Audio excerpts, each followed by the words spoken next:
আল্লাহ রাব্বুল আলামিন পবিত্র এই রমজান মাসে কোরআন নাজিল করেছেন।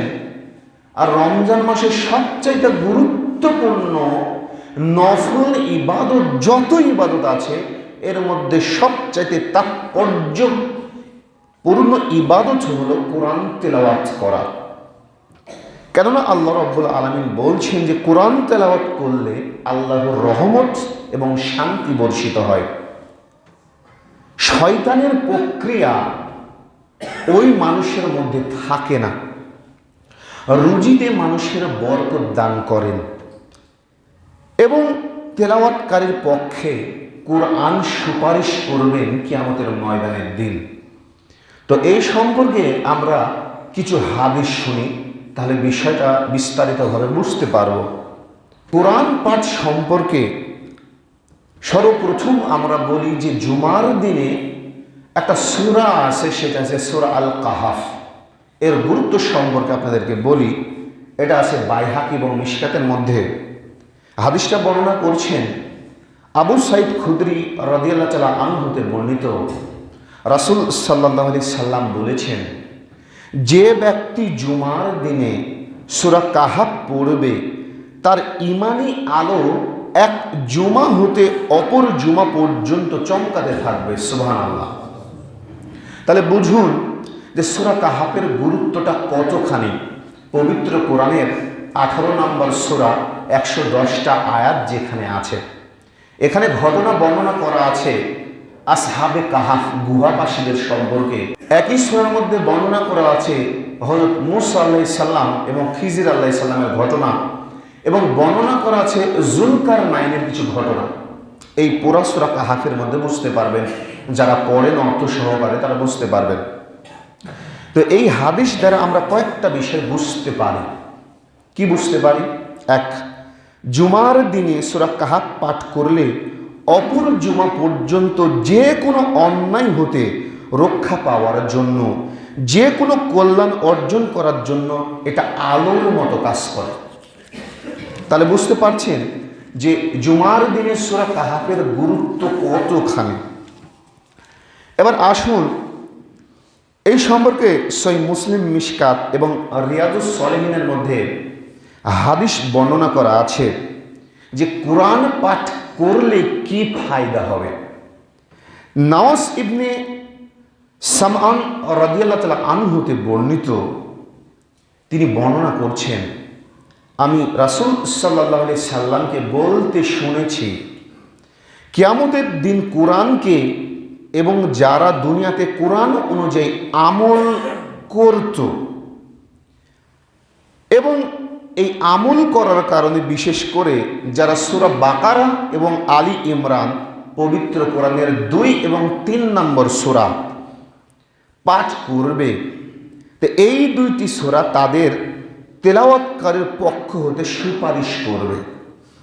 কিয়ামতের দিন তেলাওয়াতকারীর পক্ষ হতে কোরআন আল্লাহর দরবারে সুপারিশ করবে এবং সূরা বাকারা ও আলে ইমরান অগ্রণী ভূমিকা পালন করবে। মানে এখানে আরেকটা বর্ণনা দেওয়া আছে যে আল্লাহ রাব্বুল আলামিন যখন কিয়ামতের ময়দানের দিন তার বান্দাদের হিসাব নিকাশ নেবেন, তখন সূরা বাকারা এবং আলী ইমরান আল্লাহ রাব্বুল আলামিনের সাথে তর্কে লিপ্ত হবেন, কথাবার্তায় লিপ্ত হবেন, এবং যেই ব্যক্তি এই দুইটা সূরা পাঠ করেছে আল্লাহ রাব্বুল আলামিনকে বলবেন যে আমাদেরকে অমুক ব্যক্তি এই আমাদেরকে পাঠ করেছে, যার কারণে আল্লাহ রাব্বুল আলামিন আপনি ওয়াদা দিয়েছিলেন যে যদি আমাদেরকে কেউ পাঠ করে তাদেরকে আপনি জান্নাতে দিবেন, যতক্ষণ পর্যন্ত না জান্নাতে দেবেন ততক্ষণ পর্যন্ত আপনার সাথে বিবাদে লিপ্ত হব। আল্লাহ রাব্বুল আলামিন তখন এই দুইটা সূরা পাঠ করার কারণে আল্লাহ রাব্বুল আলামিন তাদেরকে জান্নাতের মধ্যে দাখিল করবেন। সুবহানাল্লাহ। অত্যন্ত গুরুত্বপূর্ণ বিষয় কোরআন তেলাওয়াত করা। আর কোরআনটা পড়তে হবে অর্থ সহকারে। এমনিতেই পড়লে সওয়াব আছে, তবে অর্থ সহ পড়লে এর তাৎপর্য, এর ঘটনা, কেন নাজিল করা হয়েছে, কোন পরিপ্রেক্ষিতে নাজিল হয়েছে, কেন এর গুরুত্ব অপরিসীম এবং কোথায় ভয়ের কথা বলা হয়েছে, কোথায় জান্নাতের কথা বলা হয়েছে, কোথায় বিধি, কোথায় নিষেধ, সম্পূর্ণটা আপনি বুঝতে পারবেন। এবার দেখুন, এই সম্পর্কে আমরা আরও একটা হাদিস শুনি। হাদিসটা আছে সহিহ মুসলিম এবং মিশকাতের মধ্যে, যে উকবা ইবনে আমর রাদিয়াল্লাহু তাআলা আনহুতে বর্ণিত, তিনি বর্ণনা করছেন যে আমরা মসজিদে আহলে সুফফার মাঝে ছিলাম, বসেছিলাম। তো এমন সময় রাসূল সাল্লাল্লাহু আলাইহি সাল্লাম বের হয়ে আসলেন এবং বললেন, তোমাদের মধ্যে কে চায় যে প্রত্যেক দিন সকালে বুহতান বা আকিক নামক বাজারে যাবে আর বড় কুজের অধিকারী দুটি উটনি নিয়ে আসবে। মানে রাসূল সাল্লাল্লাহু আলাইহি সাল্লাম এই কথা বলছেন। তো কোনো অপরাধ না করে, বিশেষ করে বলছে তার মধ্যে কোনো অপরাধ থাকা চলবে না এবং আত্মীয়তার সম্পর্ক ছিন্ন করাও চলবে না।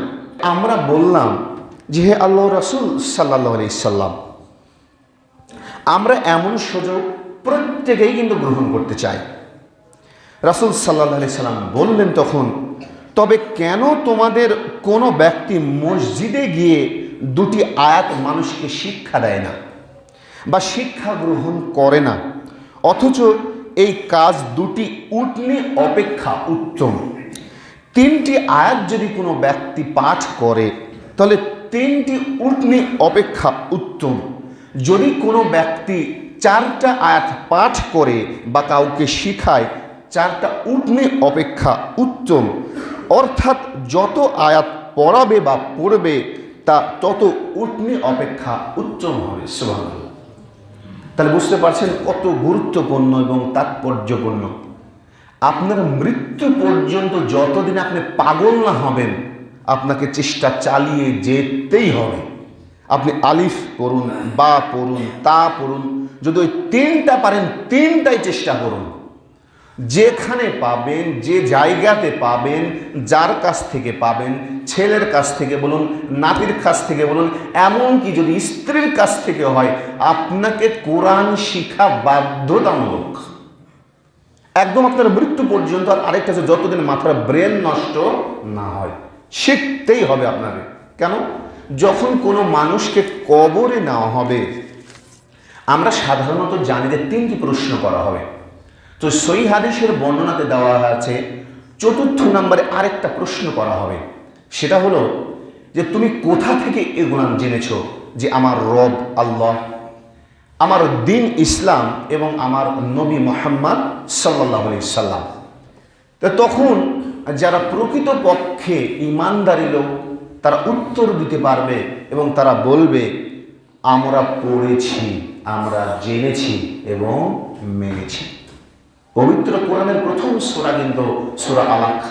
আল্লাহ রাব্বুল আলামিন প্রথমে কিন্তু লিখার কথা বলেন, বলেন ইকরা, তুমি পড়ো, বিইসমি রাব্বিকাল্লাযী খলাক, পড়ো তোমার সৃষ্টিকর্তার নামে যিনি তোমাকে সৃষ্টি করেছেন।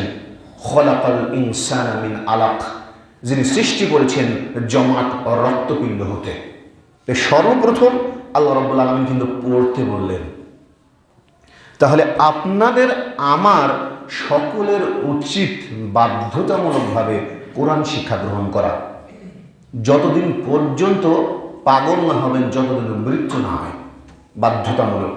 আপনি আলিফ বা থেকে উঠতে পারছেন না, আবার পড়ুন। মৃত্যু পর্যন্ত পারছেন না, অতটুকুই পড়ুন। কারণ আল্লাহ রাব্বুল আলামিন তার প্রিয় হাবিব সাল্লাল্লাহু আলাইহি সাল্লামের মাধ্যমে বলছেন যে যদি কোনো ব্যক্তি আরবি একটা হরফ পাঠ করে, তা আরবিতে হচ্ছে আশারা, মানে 10টা নেকি তার জন্য রয়েছে। পৃথিবীর এমন কোনো ধর্মগ্রন্থ নাই যেটা পাঠ করলে সওয়াব আছে, কিন্তু এই আল্লাহর কালাম যদি আপনি পাঠ করেন তাহলে সওয়াব আছে আপনার প্রত্যেকটা হরফ প্রতি 10টা করে। তাই প্রত্যেকে কোরআন শিক্ষা গ্রহণ করা বাধ্যতামূলক। দেখুন যে এই সম্পর্কে আরো হাদিস বর্ণনা করা আছে সহিহ মুসলিম এবং মিশকাতের মধ্যে, যে আবু হুরায়রা রাদিয়াল্লাহু তাআলা আনহুতে বর্ণিত, একদা রাসূল সাল্লাল্লাহু আলাইহি সাল্লাম বললেন, তোমাদের কেউ কি এটা ভালোবাসবে যে যখন বাড়ি ফিরে আসবে তখন সে তিনটি হিষ্টপুষ্ট বড় কুজ বিশিষ্ট গর্ভধারিণী উটনি পাবে, মানে রাসূল সাল্লাল্লাহু আলাইহি সাল্লাম বলছেন। তা আমরা বললাম নিশ্চয়ই আল্লাহ রাসূল সাল্লাল্লাহু আলাইহি সাল্লাম। শোনেন, যখন নবীর নাম শুনবেন তখন সাল্লাল্লাহু আলাইহি সাল্লাম বলবেন। রাসূল সাল্লাল্লাহু আলাইহি সাল্লাম বলছেন, ওই ব্যক্তি সবচেয়ে বড় কৃপণ যে আমার নাম শোনার পরে সাল্লাল্লাহু আলাইহি সাল্লাম বলে না। এতটাই কৃপণ বখিল বলা হয়েছে। আমি যতবার নবীর নাম বলবো ততবার বলবেন সাল্লাল্লাহু আলাইহি সাল্লাম। এটা হচ্ছে নিয়ম।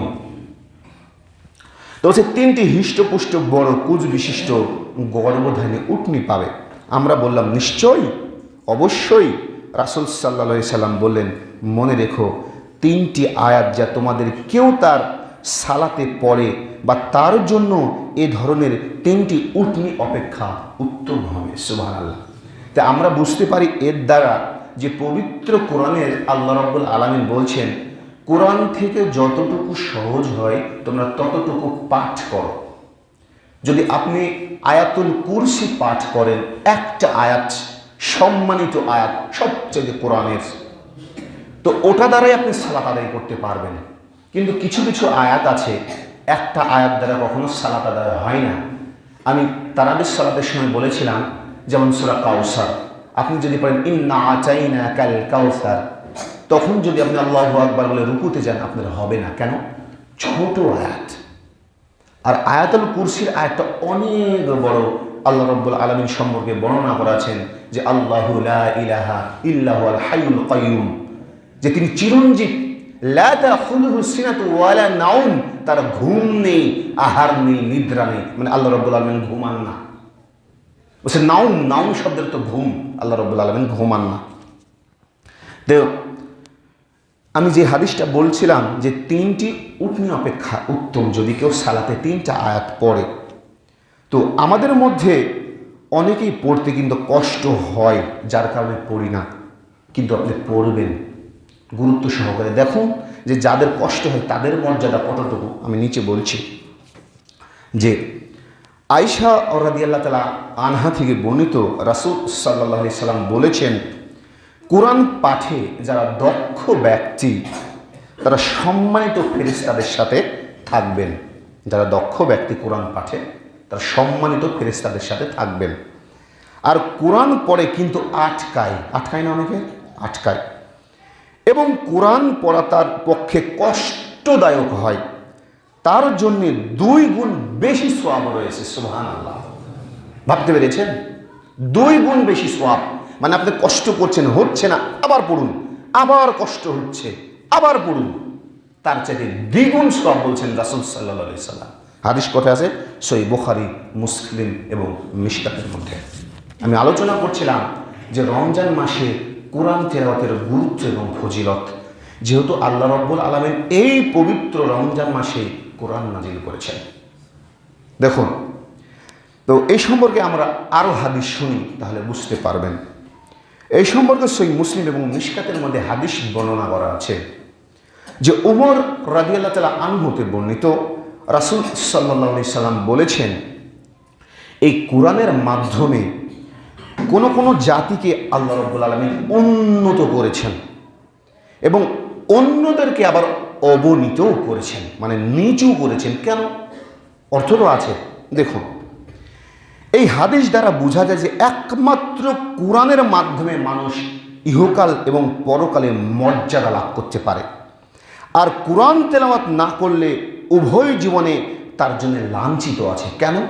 এই সম্পর্কে সহিহ বুখারীর মধ্যে একটা বর্ণনা আছে যে সামুরা ইবনে জুনদুব রাদিয়াল্লাহু তাআলা আনহু হতে বর্ণিত, রাসূল সাল্লাল্লাহু আলাইহি সাল্লাম যখন ঊর্ধ্বগমন করলেন, মানে মিরাজে গেলেন, তো রাসূল সাল্লাল্লাহু আলাইহি সাল্লাম প্রায় প্রত্যেকটা দিন কম বেশি সকালে ফজরের পরে সাহাবীদেরকে বলতেন যে তোমরা কি আজ কোনো স্বপ্ন দেখেছো? তো অনেকেই বলতেন যে ইয়া রাসূলুল্লাহ স্বপ্ন দেখেছি। তিনি ব্যাখ্যা দিতেন। তো ওই দিন তিনি বলছেন এই কোরআন তেলাওয়াত সম্পর্কে যে আজকে দেখছি যে এক ব্যক্তি আমার ডান হাত ধরেছেন আর এক ব্যক্তি বাম হাত ধরে পবিত্র ভূমির দিকে আমাকে নিয়ে গেলেন। তো যেতে যেতে দেখছি যে এক ব্যক্তির মাথাতে মস্ত বড় পাথর দ্বারা এমনভাবে আঘাত করছে যে তার মাথাগুলো গুঁড়ো হয়ে যাচ্ছে, একদম গুঁড়ো। তো ওই পাথরটা যখন আঘাত করাচ্ছে দূরে চলে যাচ্ছে। তো ওই ব্যক্তি যখন আবার পাথরটা নিয়ে আসছে, ওই ব্যক্তি আগের মতো আবার পুনরায় আকৃতিতে ফিরে আসছে। তো আমি কয়েকবার দেখলাম, দেখার পরে ওই দুই ব্যক্তিকে বলছি যে এই ব্যক্তির এই অবস্থা কেন, কি কারণ, আর আপনারা দুজন কে? দুজন বলছেন যে আমি হলাম জিবরাইল এবং এ হলো মিকাইল। আর যে ব্যক্তিকে দেখলেন যে মস্ত বড় পাথর দ্বারা মাথাতে আঘাত করা হচ্ছে, আবার পুনরায় আগের আকৃতিতে ফিরে আসছে, এই ব্যক্তি ছিল সেই ব্যক্তি যে দুনিয়ার বুকে কোরআন শিক্ষা করেছিল এবং না পড়ে রাত্রে ঘুমিয়ে যেত। ভাবুন, কোরআন শিক্ষা গ্রহণ করেছিল কিন্তু সেই অনুযায়ী আমলও করতো না, যার কারণে কিয়ামত পর্যন্ত তার এই শাস্তি চলতেই থাকবে। তাহলে আমরা বুঝতে পারি, যারা কোরআন শিক্ষা গ্রহণ করেছি, যদি কোরআন না পড়ি, শুধু রমজান মাস নয়, এই কোরআন মানুষকে ধ্বংস করেও দেবে। আল্লাহ রাব্বুল আলামিন বলছেন, এর কোরআন দ্বারায় কোনো কোনো জাতিকে আমি উন্নতি দিয়েছি আর কোনো কোনো জাতিকে আমি একদম নিচে নামিয়ে দিয়েছি। তাহলে কোরআন পড়ার গুরুত্ব কতখানি আপনি চিন্তা করতে পারবেন না। আর আসুন যে এই সম্পর্কে আমরা আরও কিছু হাদিস শুনি। যে বারা ইবনু আজিব রাদিয়াল্লাহু তাআলা আনহুকে বর্ণিত এক ব্যক্তি সূরা কাহাফ পড়ছিল, এক ব্যক্তি সূরা কাহাফ পড়ছিল এবং তার কাছে তার ঘোড়ার রশি বাঁধা ছিল। কারণ আগের যুগের প্রধান বাহন ছিল ঘোড়া, গাধা, উট, খচ্চর এরকম। তো সে বেঁধে রেখেছিল। এক সময় এক খণ্ড মেঘ তাকে ঢেকে নিল। হাদিস কথা আছে জানেন, সহিহ বুখারী, মুসলিম, মিশকাতের মধ্যে। দেখুন কি বলছে, যে এক খণ্ড মেঘ তাকে ঢেকে নিল এবং তার অতি নিকটতর হতে লাগলো ওই মেঘটা। তার ঘোড়া লাফাতে লাগলো, মানে লাফাচ্ছে। সে যখন নবী সাল্লাল্লাহু আলাইহি সাল্লামের নিকটে এসে বর্ণনা করলেন যে এই বিষয়ে, যে রাসূলুল্লাহ সাল্লাল্লাহু আলাইহি সাল্লাম, আমি যখন সূরা কাহাফ পাঠ করছিলাম, তো এক খণ্ড মেঘ আমার সামনে আসলো এবং আমার যে ঘোড়ার রশিটা বাঁধা ছিল, এই ঘোড়াটা অনবরত লাফাতে লাগছিল। তার ব্যাখ্যাটা কি? তখন রাসূল সাল্লাল্লাহু আলাইহি সাল্লাম বললেন, তা ছিল আল্লাহর রহমত এবং শান্তি, যা কুরআন তেলাওয়াতের কারণে নেমে এসেছিল। অন্য বর্ণনায় এসেছে, রাসূল সাল্লাল্লাহু আলাইহি সাল্লাম বললেন, তারা ছিল ফেরেশতা। তোমার কুরআন তেলাওয়াতের শব্দ শুনে তারা নিকটতর হয়েছিল।